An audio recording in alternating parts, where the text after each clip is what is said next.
Hi there, this is Tom North.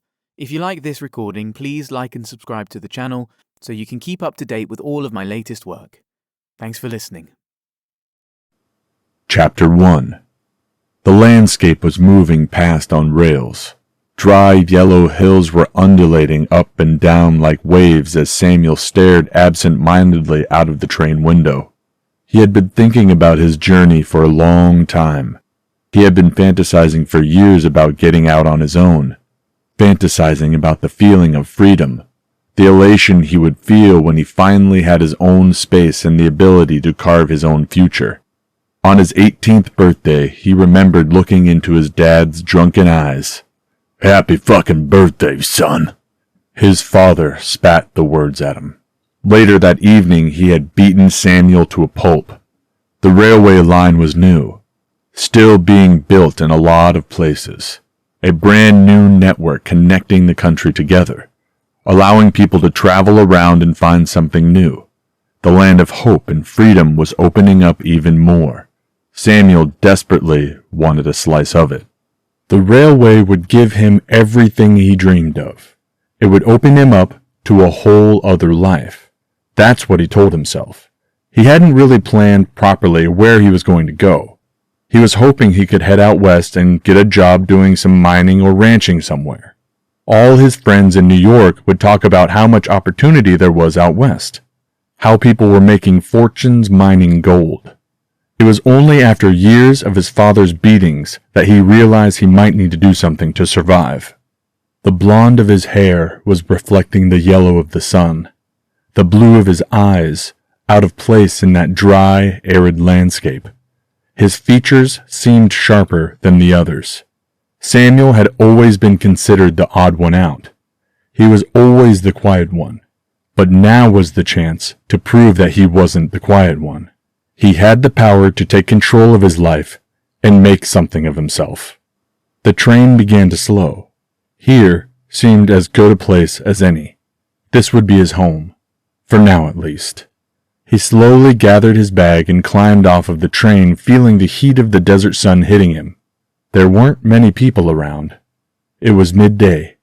The station was a lonely outpost on the outskirts of the town. Golden Bluff it was called. That seemed to make sense. The station was a small wooden shack with a few windows. Samuel had to walk past a group of rough-looking men dressed in ragged clothes, who all stopped talking when they saw the man approaching them. One hollered at Samuel, "Welcome to Golden Bluff!" Samuel tried to respond confidently, but he stuttered out a barely audible greeting. The men just grunted at him in response and then returned to their conversation. Samuel kept his eyes on his boots as he made his way into town.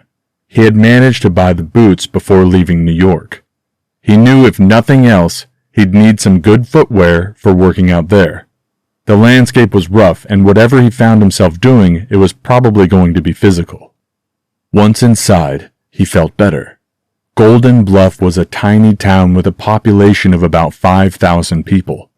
It wasn't too bad, at least not compared to New York. But there was one thing that stood out to Samuel about the place: the lack of any real law enforcement. As he approached the post office, a young boy stood outside watching the activity. He wore a dirty white shirt with a faded denim vest over it. His long black hair hung loose over his shoulder. "Excuse me?" Samuel asked awkwardly as he approached. The boy turned to look at him and gave him a suspicious smile. "Are you looking for a letter or something?" he asked. No. I came here to look for a job," Samuel responded. The boy laughed. "Yeah, right. You ain't got a clue what you're doing, do you?" He was a scruffy-looking kid around 10 years old. He was leaning on a rotten step leading up to the building, his eyes squinting in the sun, his cheeks brown with dirt and dust. "Well, I'm new in town. Could you point me in the direction of the saloon?" Samuel said politely. The boy nodded slightly and gestured toward the street ahead of him. "You don't want to go there, though. The miners there are a rough bunch, and they don't take kindly to new faces." "Well, where should I go then?" "If I were you, I'd go on the first train out of here. This ain't the type of town to set up a new life in. The boy looked Samuel up and down for a few moments.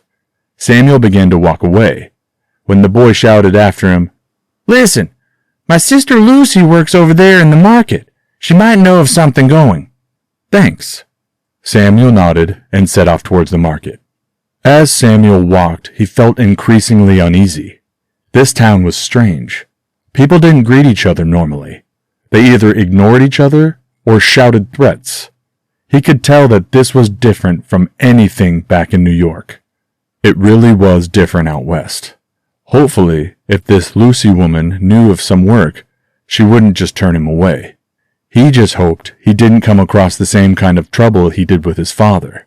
After all, it wasn't hard to pick up a beating when you were the type of person who didn't fit in easily.